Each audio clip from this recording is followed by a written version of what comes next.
కొందరు ఫిలాసఫర్స్ ఎలా ఉంటారంటే జనాల్లో చైతన్యం తీసుకుని వస్తారు ప్రశ్నించడం ద్వారా. అప్పుడు దేశము రాజుల యొక్క అస్తిత్వం కోల్పోతారు.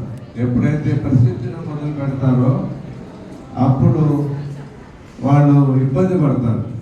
అటువంటి గొప్ప గొప్ప ఫిలాసఫర్స్, గొప్ప గొప్ప వ్యక్తులు, వాళ్ళందరి గురించి నిరంతరం మనం కొత్త విషయాలు తెలుసుకోవాలి. ఈ సందర్భంగా మీకు తెలియజేసేది ఏంటంటే, ఎప్పుడైనా ఏదో ఈ ప్రపంచంలో యుద్ధాలు జరుగుతుంటాయి తెలుసా?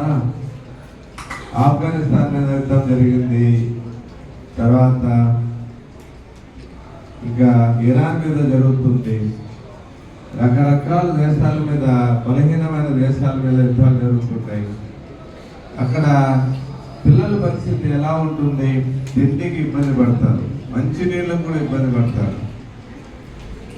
అంటే స్వేచ్ఛ స్వాతంత్రాలు కోల్పోతారు. వాళ్ళకి తెలుస్తుంది స్వేచ్ఛ యొక్క విలువ, మనకు తెలియదు.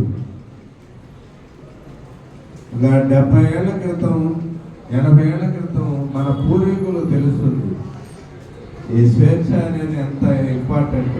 సపోజ్ మీకేరా ఒక అడవిలో ఒంటరిగా వదిలిపెట్టేస్తారు, ఎవ్వరు ఉండరు, మీరు ఒక్కరే ఉంటారు. కానీ మీరు తినేదానికి రకరకాల మీకు నచ్చిన ఆహార పదార్థాలు పెడతారు. సంతోషంగా ఉంటారా? Yes or no? గట్టిగా చెప్పండి, ఎస్ ఆర్ నో? ఒంటరిగా ఎవ్వరు ఉండరు, మీరు ఒక్కరే ఉంటారు. కానీ మీకు నచ్చిన పదార్థాలు పెడతావాడ, ఉంటారా సంతోషంగా? పిచ్చి పట్టిపోతుంది.